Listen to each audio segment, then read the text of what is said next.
menyimpang, memperbaiki yang kesalahan kita sebelumnya pada periode ini. Oleh karena itu dilaporkan yang menyimpang agar dapat segera dicari solusinya. Itu. Lalu prinsip keterbandingan, yaitu laporan aktual harus dibandingkan dengan laporan lain agar dapat dievaluasi. Laporan aktual dapat dibandingkan dengan anggaran, standar, atau kinerja masa lalu. Keterbandingan berarti dibandingkan. Itu. Nah, kemudian prinsip peringkasan, semakin tinggi jabatan, semakin luas cakupan pengendalian, semakin banyak masalah yang harus dipecahkan. Sebaiknya laporan yang dibuat memakai prinsip semakin ke atas semakin ringkas, menyajikan yang penting-penting atau menyimpang saja. Ini kan berkaitan dengan yang sebelumnya, management exception itu tadi. Gitu. Jadi kalau semakin tinggi kan direktur membawai, misalnya kalau pertama yang paling bawah misalnya direktur produksi, dia hanya bertanggung jawab atas produksi, tapi atasnya lagi direktur di atasnya bagian produksi ada bertanggung jawab atas produksi, pemasaran, misalnya lagi produksi dan pemasaran misalnya gitu kan, 2. Nanti atasnya lagi berapa departemen lagi, semakin atas semakin banyak yang harus diselesaikan, makin banyak masalah yang harus dipecahkan. Oleh karena itu, kalau kita melaporkan semakin ke atas, sebaiknya laporan itu diringkas, semakin ringkas, karena sudah terlalu banyak yang harus diselesaikan. Kalau laporannya nggak ringkas, kalau laporannya terlalu berbelit-belit, tambah ruwet, tambah nggak bisa menyelesaikan masalah. Gitu. Ini prinsip peringkasan. Lebih ringkas dan kalau bisa yang menyajikan penting-penting atau menyimpang saja. Yang kelima, prinsip komentar dan interpretasi. Tujuan laporan adalah mengkomunikasikan ide-ide kepada pihak lain. Laporan harus dipahami tanpa menanyakan kepada penyusunnya. Penyusun laporan mungkin tidak dari disiplin ilmu yang sama dengan pembaca. Oleh karena itu dibutuhkan interpretasi komentar. Itu. Jadi kalau kita membuat laporan, tujuannya kan ingin menyampaikan sesuatu kepada orang lain. Laporan itu, misalnya laporan keuangan, ya kita ingin menyampaikan kinerja keuangan perusahaan kita kepada orang lain, bisa kepada direktur atau pemegang saham semacam itu. Nah, laporannya harus bisa dipahami oleh pembaca, bukan hanya pembuat saja yang paham dengan yang ditulisnya itu, tapi pembaca juga memahami. Kalau bisa, atau laporan tersebut tidak perlu menanyakan kepada pembuat bagaimana cara membacanya. Nah, oleh karena itu kan harus dibuat sejelas mungkin. Karena yang membaca laporan kita itu tidak hanya orang akuntansi misalnya, kan direktur kan nggak cuma orang manajemen, direktur kan mungkin dulunya awalnya adalah orang teknik atau dari ilmu yang lain, dari bidang ilmu yang lain, sehingga tidak tahu bagaimana cara membaca laporan yang sangat akuntansi misalnya. Oleh karena itu dibutuhkan interpretasi komentar. Di situ diberikan catatan-catatan sehingga semua orang dari bidang manapun, dari disiplin ilmu manapun bisa memahami laporan kita. Itu. Oke. Selain syarat-syarat 5 itu tadi, ada juga syarat tambahan dalam penyampaian laporan. Yang pertama, memiliki nilai prediktif. Jadi kita melaporkan tidak hanya yang terjadi pada saat ini, tapi kira-kira dari nilai itu kita juga bisa memprediksi apa yang harus kita lakukan selanjutnya. Itu. Lalu sederhana dan jelas. Tentu karena agar bisa dipahami kan harus sederhana dan jelas.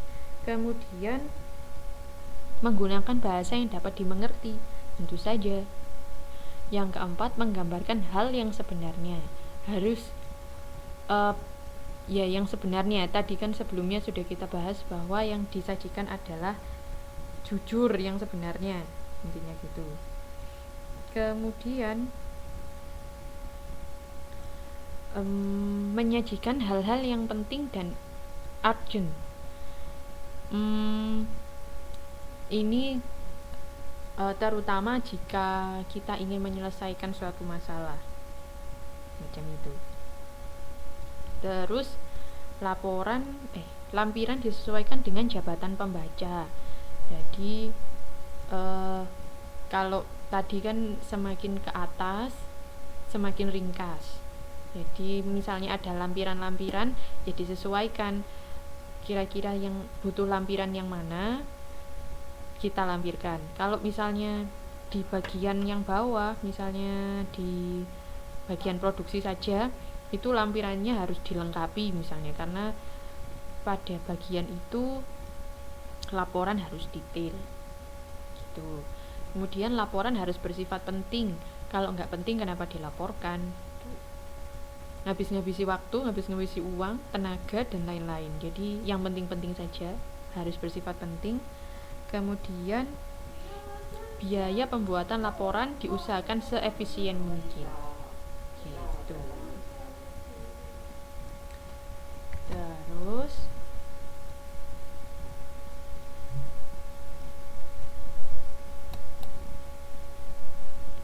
langkah-langkah penyajian laporan. Nah, ini gambarnya saya foto. Teman-teman silakan dilihat di halaman 912. Di situ langkah-langkah penyiapan laporan. Jadi ada mempertimbangkan tujuan yang diinginkan dan isu-isu khusus. Laporan ada dua, laporan rutin dan laporan khusus. Kalau laporan rutin menggunakan format yang standar, misalnya laporan neraca, laba rugi, laba ditahan, arus kas. Nah, itu kan ada formatnya sendiri.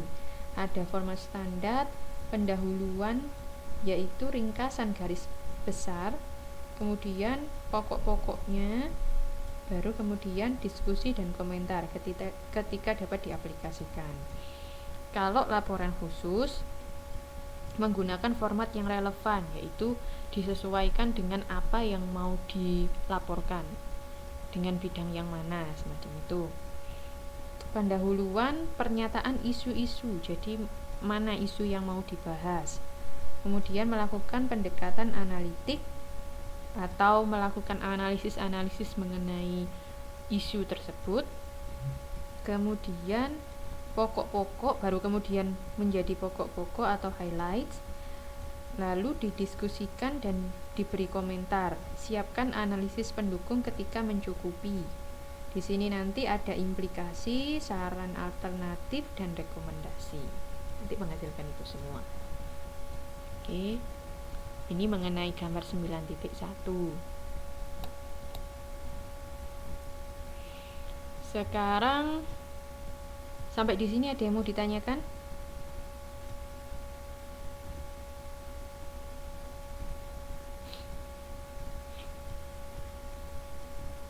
Halo?